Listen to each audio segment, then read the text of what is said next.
आपण ज्या काही मागण्या केलेल्या आहेत त्या आदरणीय शिक्षणाधिकारी मॅडम या आपल्या लवकरच पूर्ण करतील याची मला खात्री आहे। काम करो ऐसा कि पहचान बन जाए, काम करो ऐसा कि पहचान बन जाए, हर कदम चलो ऐसा कि निशान बन जाए, यह जिंदगी तो सब काट लेते हैं, जिंदगी जियो ऐसे की मिसाल बन जाए। आमचे प्रेरणास्थान कर्तव्य दक्ष शिक्षणाधिकारी माननीय श्रीमती जयश्रीताई चव्हाण मॅडम यांना मी विनंती करतो की त्यांनी या ठिकाणी आपलं मनोगत व्यक्त करावं। आदरणीय चव्हाण मॅडम।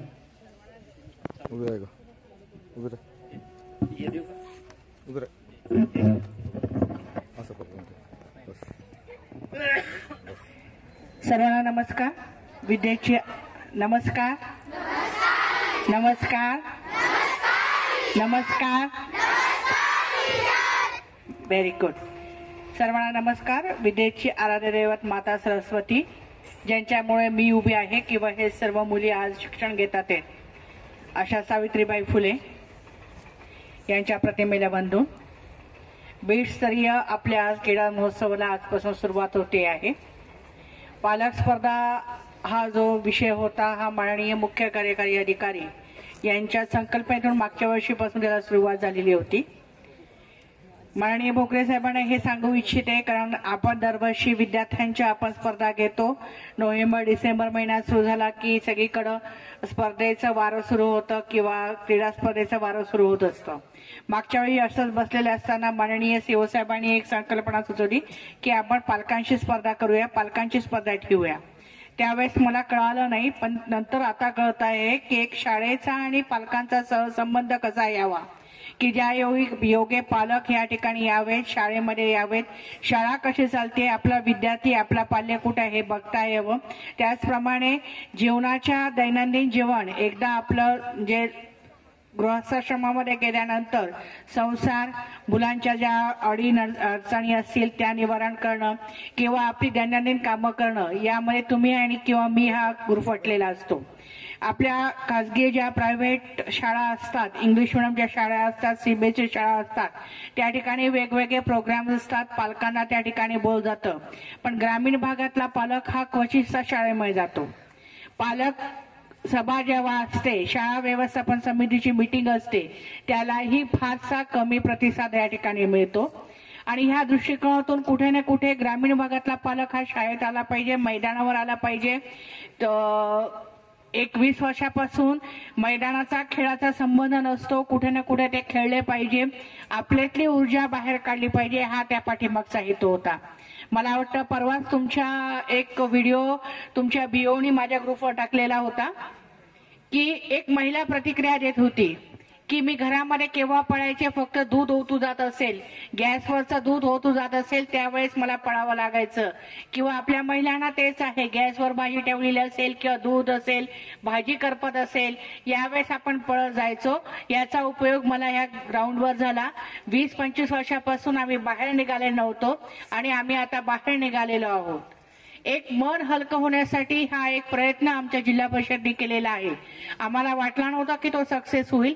मागच्या वर्षी जेव्हा जिल्हास्तरीयचं आदरणीय भोकरे साहेबांना सांगू इच्छिते, जिल्हास्तरीयचं प्राइज डिस्ट्रीब्युशन होतं, माननीय आमदार विक्रम काळे त्या ठिकाणी होते आणि त्यांनी बोलता बोलता सांगितलं की शिक्षणाधिकारी मॅडम तुमच्या घरी वॉशिंग मशीन असेल, काम करायला बाई असेल, स्वयंपाक करायला बाई असेल, ह्या ज्या महिला आहेत ह्या लांबून आलेल्या आहेत, यांना 6 वाजेपर्यंतच्या अगोदर तुम्ही सोडा। सांगायला आनंद होतो की 9 वाजेपर्यंत त्या ठिकाणून महिला हल्ल्याच नाही। इव्हन त्यांनी माननीय सीओ साहेबांच्या गाडीला घेराव घातला आणि त्यांना सांगितलं की साहेब तुम्ही ह्या ज्या स्पर्धा घेतात ते कुठे ना कुठे आम्ही बाहेर येतो आहे आणि ह्या स्पर्धा दरवर्षी घेण्यात याव्या। त्या दृष्टिकोनातून माननीय सीओ साहेबांनी यावर्षी किंवा आपण दरवर्षी यापुढे या स्पर्धा राबवणार आहोत। तुम्हा सर्वांना सांगते की आपण आपल्या जिल्हा परिषदेचं शिक्षण हे अतिशय चांगलं आहे। आत्ताच एका शाळेचा उल्लेख केला गेलेला आहे की त्या ठिकाणी वेटिंग करावं लागतं. मला असं सांगावं असं वाटतं की आपल्या 55 प्रशाला आहेत आणि त्याच्यामध्ये आपण आणखी 10 ते 11 प्रशाला आपली 2 वर्षामध्ये वाढ होणार आहे. कारण शासनाने ज्या ठिकाणी 8वीचा वर्ग आहे त्या ठिकाणी 9वीचा वर्ग जर पटसंख्या असेल आणि त्या ठिकाणी 3 किलोमीटरच्या आत एखादी शाळा नसेल तर देण्यास सांगितलेलं आहे. त्यामुळे आपण 10 ते 11 शाळांना दिलेले आहे. भविष्यात त्या शाळा 12वी पर्यंत जातील, म्हणजे 55 प्लस आणखीन ह्या 10 ते 12 अशा 60 ते 65 शाळा आपल्या 65 ते 70 शाळा आपल्या होणार आहेत. मुलींचं प्रमाण, गळतीचं प्रमाण हे कमी करणं हाच त्या पाठीमागचा हेतू आहे. प्रशाला लासूरगावला मोठ्या प्रमाणामध्ये मुली मला दिसतात आहेत आणि नेहमी त्यांचं वेगवेगळे सादरीकरण माझ्या व्हॉट्सअपला येत असतं. तेव्हा प्रशाला लासूरगावचा किंवा ह्या अंतर्गत येणाऱ्या सर्व शाळांचं अभिनंदन. असंच काम करावं. त्याचप्रमाणे आणखी एक आम्ही घेतलेला महत्वाचा उपक्रम म्हणजे टार्गेट पीक. हा माननीय आपल्या सांगायला अतिशय आनंद होतो की माननीय भोकरे साहेबांच्या संकल्पनेमधनं आलेला आहे. 5वी आणि 8वीची स्कॉलरशिप ते ऑनलाईन घ्यायचं आहे. हे 1 वर्षापूर्वी माननीय भोकरे साहेबांनी मला 2दा सांगितलं. मी कंटाळवाणं केलं, पण त्याचं आउटपुट साहेब अभिनंदन करावं वाटतं की 10 ते 11,000 विद्यार्थी दररोजचं करतात. हे लॉग इन जवळजवळ 32,000 विद्यार्थ्यांनी केलेलं आहे. माननीय सीओ साहेबांनी थोडासा हात दिला किंवा थोडंसं त्यांच्याकडे रागवून बघितलं तर त्याचा आज प्रत्यय असा दिसतो की प्रत्येक विद्यार्थी बघतो आहे आणि पालकांनी मोबाईल घेऊन दिलेले आहे. एक उदाहरण तुम्हाला सांगते की एक मुलगा होता, तो वडिलांकडे हट्ट करायचा. वडिलांनी सांगितलं काय बघतो रे काय नाही. शेवटी शेजारच्या घरातल्या मुलाला त्यांनी बोलवलं, मोबाईल आणला आणि पप्पा हे बघा हे टार्गेट पीक मधलं आमचं रोजच्या रोज लेक्चर होतंय ना असं सांगितलं जाते. त्या वडिलांना डोळ्यात पाणी आलं. दुसऱ्या दिवशी त्याला 9,000चा अँड्रॉइड मोबाईल त्यांनी घेऊन दिला. व्हॉट्सअपला मेसेज आला, मॅडम मला आज मोबाईल मिळाला. असंच मी या ठिकाणच्या पालकांना आवाहन करते की आपल्या मुलांना संध्याकाळी 7 ते 8 आणि 8 ते 9 जे तुमचं लेक्चर्स होतात ते 5वी आणि 8वी खाजगी विद्यार्थ्यांना मोठ्या प्रमाणामध्ये सुविधा मिळतात. माननीय भोकरे साहेब अतिशय कष्टातून पुढे गेलेले आहेत. त्यांचं शिक्षण, स्वतःचं शिक्षण खूप कष्टातून गेलेलं आहे.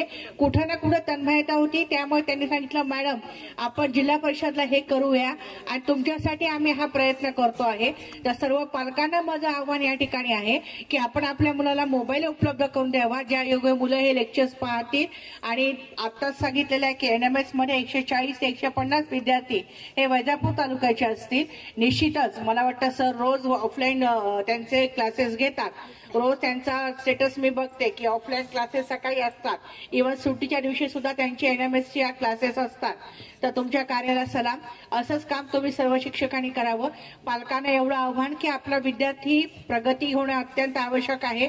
आपण जसं शेतीमधलं काम केलं, शेती हे सगळ्यात महत्वाचं असं साधन आहे, परंतु त्याच्याबरोबर जर आपला मुलगा पुढे कुठे काहीतरी बनला किंवा जरी शेतीमध्ये तो तंत्रज्ञान जास्त आजकाल आपण बघतो आहे वेगवेगळ्या प्रकारचं आहे, त्याच्यामुळे त्याने अवगत केले तर हे खूप चांगलं होईल. जसा कुठेही काही आमच्याकडनं तुम्हाला कमी पडणार नाही. फक्त तुमची साथ सर्व पालकांची आम्हाला हवी आहे. कारण येणारे युग हे स्पर्धात्मक युग आहे आणि कुठे ना कुठे आम्ही सुद्धा हे करतो आहे. आता ह्याच्यामधनच काही विद्यार्थी पुढं आज तुम्ही बघितलं क्रीडा स्पर्धेमध्ये चमकतील. कोणी अजून शास्त्रज्ञ सुद्धा होतील, कोणी IAS होईल, IPS होईल. हे सर्व ह्या शाळेतून होईल. या शाळेमध्ये सहभाग सगळ्यांना आवश्यक आहे. लोकसहभाग हा तुमच्याकडनं आल्या मला तुमच्या मुख्याध्यापकाने सांगितलं की जे माझे सहकारी होते प्रशाला गल्ले बोरगावला की मॅडम आम्ही ही कमांड करून घेतलेली होती. त्या कमांडच्या वेळेस कार्यबहुल्यामुळे मला येता आलं नाही, परंतु आज ती कमांड बघून मला खूप आनंद वाटला. असं जर तुम्ही आमच्या सर्व शाळांना सहभाग दिला तर उद्या आमच्या शाळा या जिल्हा परिषदच्या शाळा या कुठे ना कुठे आणखीन बाह्य रूपाने चमकतील अशी आशा मी बाळगताना थांबते. संयोजकांनी जे 2 शब्द बोलण्याची मला संधी दिली त्याबद्दल त्यांचे आभार. धन्यवाद.